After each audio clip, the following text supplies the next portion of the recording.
Hello दोस्तों, आप सभी को गुलाब जामुन जैसी मीठी मीठी नमस्कार। और उसी के साथ आप लोगों का स्वागत है आईपीओ के लव ट्रायंगल शो में। एक और मेनलाइन आईपीओ या फिर कहें इस वीक का पहला मेनलाइन आईपीओ विशाल मेगा मार्ट, जिसका काफी टाइम से बना हुआ था कि काफी बड़े साइज का ये आईपीओ में देखने को मिल सकता है और वैसा ही हमें मिला भी। तो आज की इस रिव्यू वीडियो में हम इस कंपनी का पूरा कच्चा चिट्ठा खोलने वाले, बेसिक से लेके एडवांस तक। अगर मैं स्टार्टिंग में ही इसमें अपने पर्सनल डिसीजन की बात करूं तो एक ऐसा आईपीओ होने वाला है जिसे मैं स्टडी करने वाला हूँ। बट कौन सी कैटेगरी से, रिटेल से या एचएनआई कैटेगरी से, वो डिपेंड करेगा किस तरीके से रहेंगे एक्सटर्नल फैक्टर, किस तरीके से रहेंगे बाकी आईपीओस, और उसके बेस पर किस तरीके से बनेगी रैंकिंग और किस तरीके से होगा मेरा फंड मैनेजमेंट। उसके बेस पर जो भी मेरा फाइनल डिसीजन होगा वो मैं आप लोगों को अपडेट कर दूंगा टेलीग्राम चैनल पर। लिंक आपको डिस्क्रिप्शन में मिल जाएगा। बट आप लोग एक बार इस वीडियो को देख लीजिएगा, समझ लीजिएगा, फिर अपने रिस्क रिवॉर्ड रेशियो और माइंडसेट के अकॉर्डिंग अपने फाइनेंशियल एडवाइजर से कंसल्ट करके कोई फाइनल डिसीजन बनाइएगा। उसी के साथ साथ आप लोगों को म्यूचुअल फंड में या इंश्योरेंस सेगमेंट में किसी भी तरीके कोई भी हेल्पलाइन की जरूरत है, या आप लोग चाहते हो कि being a mutual fund distributor हम आपका पैसा मैनेज करने में आपकी हेल्प करें, चाहे वो SIP हो, STP हो, SWP हो, बूस्टर HTP हो या लमसम अमाउंट हो, तो आपको डिस्क्रिप्शन में मेरा फोन नंबर मिल जाएगा, आप मुझसे कांटेक्ट कर सकते हैं। अब अगर हम कंपनी की बेसिक डिटेल की बात करते हैं तो आई होप कि हर कोई इस कंपनी के काम के बारे में डिटेल में जानता होगा। फिर भी 2001 में ये कंपनी इनकॉर्पोरेट हुई थी। काम की बात करते हैं तो ये हाइपर मार्केट चेन होने वाली है जो सेल करती है एक wide range of product like apparel, groceries, electronics and home interiors.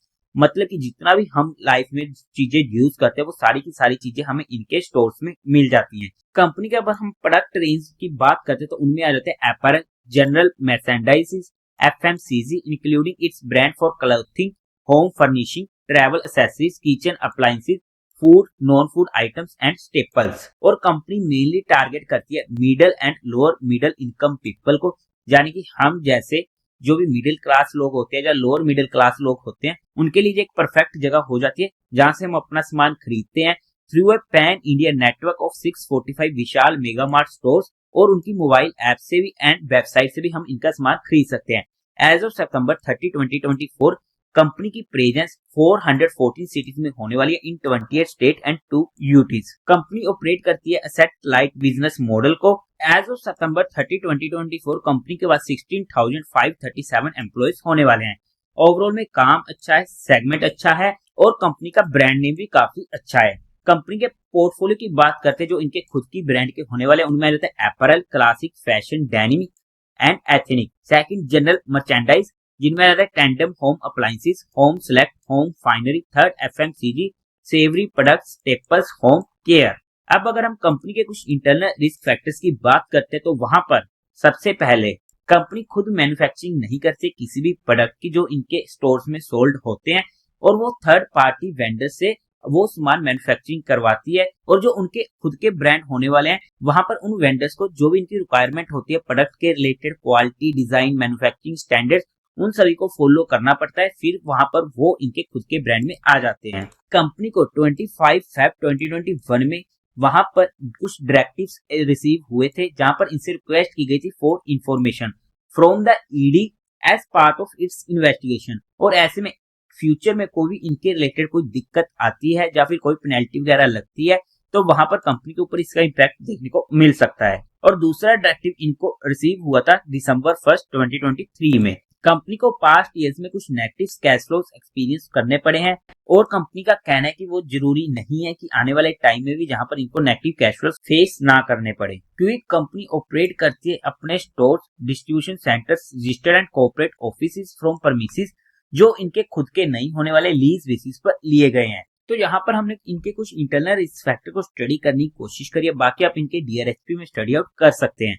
अब अगर हम कंपनी के टेंटेटिव टाइम टेबल की बात करते हैं तो ये IPO ओपन होगा 11 दिसंबर को, क्लोज होगा 13 दिसंबर को, अलॉटमेंट 16 दिसंबर को, रिफंड मिलने शुरू हो जाएंगे 17 दिसंबर से, जो आपके अकाउंट में क्रेडिट हो जाएंगे शेयर फ्लोटेड 17 दिसंबर को। टेंटेटिव लिस्टिंग डेट होने वाली है 18 दिसंबर की। Face value 10 rupees per share की। प्राइस बैंड 74 से 78 रुपीज का होने वाला है, हमें तो अप्लाई करना है 78 रुपीज। 190 शेयर्स का एक लॉट होने वाला है। टोटल इशू साइज है 8000 करोड़ का, जो पूरा का पूरा होने वाला है OFS। और इस कंपनी का हमें सबसे मेजर नेगेटिव पॉइंट यही देखने को मिलने वाला है। बट कंपनी का एक अच्छा खासा साइज होने वाला है, जहां पर हमें मिलने की प्रोबेबिलिटी काफी ज्यादा हाई हो जाती है।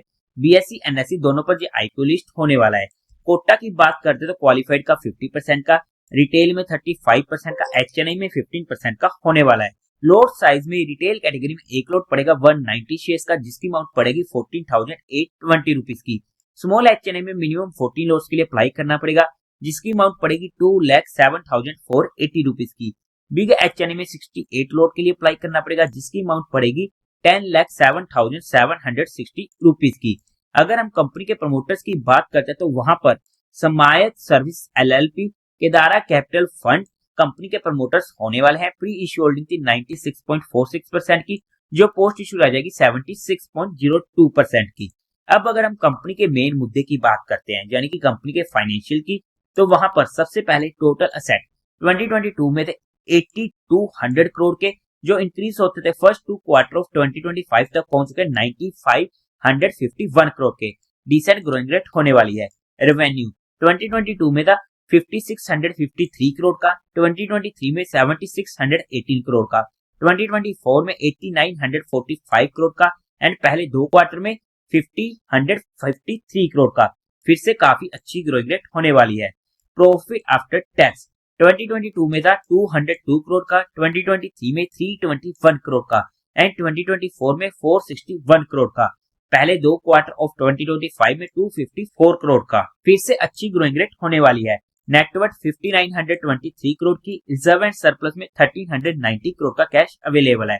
अगर हम ओवरऑल में कंपनी के फाइनेंशियल्स की बात करते हैं तो काफी अच्छे फाइनेंशियल हमें यहाँ पर देखने को मिलने वाले हैं। अब अगर हम बात करते हैं कंपनी के ऑब्जेक्टिव की क्यों आ रहा है आईपीओ, तो वहां पर कंपनी के पास एक भी रुपया नहीं जाएगा, क्योंकि पूरा का पूरा होने वाला है ओएफएस, तो वहां पर कंपनी इस पैसे को यूज नहीं कर सकती है, तो कोई भी ऑब्जेक्टिव नहीं रहेगा।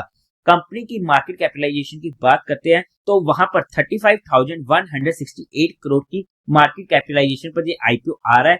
फंडामेंटली बात करते हैं रिटर्न ऑन कैपिटल एम्प्लॉयमेंट 68% का काफी अच्छा है। रिटर्न ऑन नेटवर्थ 8% का कम है। प्राइस टू वैल्यू 6.23 की। प्रॉफिट आफ्टर टैक्स मार्जिन 5% का अच्छा है, क्योंकि खुद मैन्युफैक्चरिंग नहीं करती है, तो उस बेस पर यहाँ पर अच्छा प्रॉफिट आफ्टर टैक्स मार्जिन हमें देखने को मिलने वाला है। प्री आईपीओ 1 की ईपीएस, पोस्ट आईपीओ 1 की ईपीएस काफी ज्यादा कम है। पी प्री आईपीओ 76 की, पोस्ट आईपीओ 69 की पी।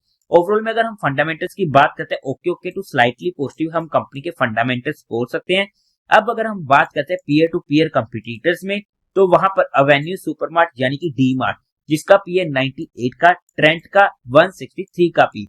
अगर हम इनके पीयर टू पीयर से कंपैरिजन करने की कोशिश करते हैं तो वहां पर इंटरेस्टिंग पी पर ये आईपीओ हमें देखने को मिल रहा है। अगर हम इसकी जीएमपी की बात करते हैं तो आज के टाइम पर 25% के करीब का देखने को मिलने वाला है। और अगर हम वैल्यूएशन वाइज बात करते हैं based on 2025 financial year data, तो उसके बेस पर ना ही ये आईपीओ सस्ता आ रहा है ना ही महंगा आ रहा है, मतलब कि फुली प्राइस्ड होने वाला है।